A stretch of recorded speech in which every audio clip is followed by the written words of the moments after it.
आणि पालक मित्रांनो, मी किशोर कारसेकर स्टुडंट्स हेल्पलाईन सेंटर मध्ये आपल्या सर्वांचं स्वागत आहे। तर या ठिकाणी पाहिला असता एमबीबीएस आणि बीडीएस या एमबीबीएस बीडीएसचा आपला जो फर्स्ट राऊंड होता, या फर्स्ट राऊंडचा चॉईस फिलिंग करण्यासाठी आपल्याला जवळपास गव्हर्नमेंट कडनं 6 वाजेपर्यंतचा वेळ दिला होता। ऑलरेडी या ठिकाणी जी चॉईस फिलिंग स्टार्ट झाली होती बरंच उशिरा चालू झाली होती आणि आज 29 तारखेला 6 पर्यंत वेळ दिला होता।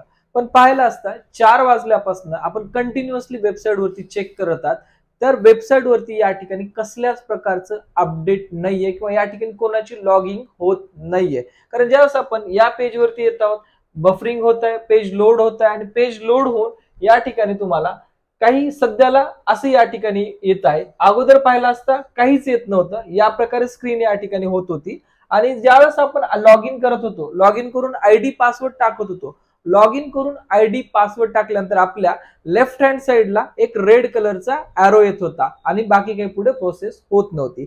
पण त्या संदर्भात सध्या सीईटी सेलचं एक स्क्रोलिंग इन्स्ट्रक्शन आलं होतं। स्क्रोलिंग इन्स्ट्रक्शन मध्ये त्यांनी माहिती दिली होती 11:59 सध्या आपली चॉईस फिलिंग चालू राहू शकते। नेक्स्ट ऑफिशियली अनाउन्समेंट केली आहे, जे की आपली चॉईस फिलिंग असेल 30 तारखेला या ठिकाणी 10 वाजेपर्यंत या ठिकाणी चालू राहणार आहे। हे अनाउन्समेंट आहे, लक्षात घ्या। पण ज्यावेळेस आपण वास्तविक पाहता, ज्यावेळेस आपण लॉग इन करत आहेत, लॉग इन होत नाहीये। बरेच असे विद्यार्थी आहेत की शेवटच्या टायमिंगला चॉईस लॉकिंग करायची होती म्हणून होल्ड वरती होते, पण अशा विद्यार्थ्यांची सध्या चॉईस लॉकिंग सुद्धा या ठिकाणी होत नाहीये।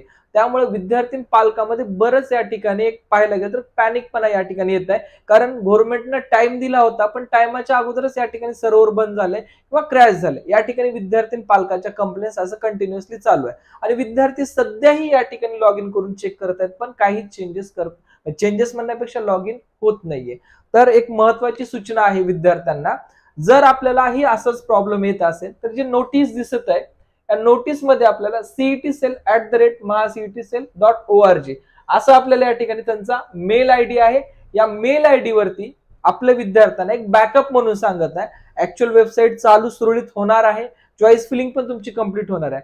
पण जर विद्यार्थ्याला अशी अडचण येत आहे, त्याचा फॉर्म फिलच होत नाहीये, तर विद्यार्थ्यांनी आपला ऍप्लिकेशन नंबर जो आपल्या सीईटीच्या फॉर्मवरचा, लक्षात घ्या सीईटीच्या फॉर्मवरचा ऍप्लिकेशन नंबर, आपलं पूर्ण नाव, आपला एसएमएल नंबर आणि आपल्याला जे काही सध्याला अडचण येत आहे या अडचणीबद्दल या ठिकाणी सीईटी सेलला मेल करावा। आणि मेल करत असताना जेही आपला लॅपटॉप स्क्रीन वरती दिसत आहे ते लॅपटॉप स्क्रीन वरती जे विथ टाइम सीट नोटिफिकेशन आपल्याला सीईटी सेलला मेल करायचं। कारण का म्हणत आहे मी असं, तर हा असा मेसेज देणंही चुकीचं आहे, पण सीईटी सेलने एक्सटेन्शनचा टाइम दिला आहे पण त्या टायमिंग मध्ये सुद्धा वेबसाईट चालत नाहीये।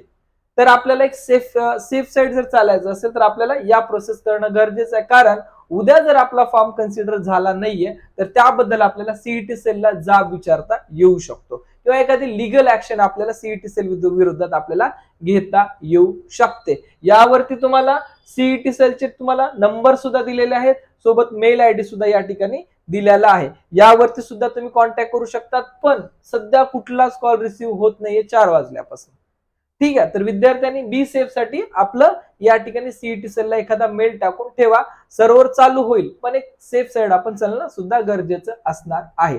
कारण विद्यार्थ्याचे कंटिन्युअसली कॉल येत होते, बरेच आपलेही विद्यार्थी आहेत की ज्या विद्यार्थ्याचं अजून फॉर्म या ठिकाणी पेंडिंग आहेत, भरणेच फॉर्म पेंडिंग आहेत, हे मी टू बी क्लिअर सांगेल त्यामध्ये। तर विद्यार्थ्यांनी या ठिकाणी आपल्याला सेफ साईड चालायचं आहे तर आपण या पद्धतीने चालणं गरजेचं आहे।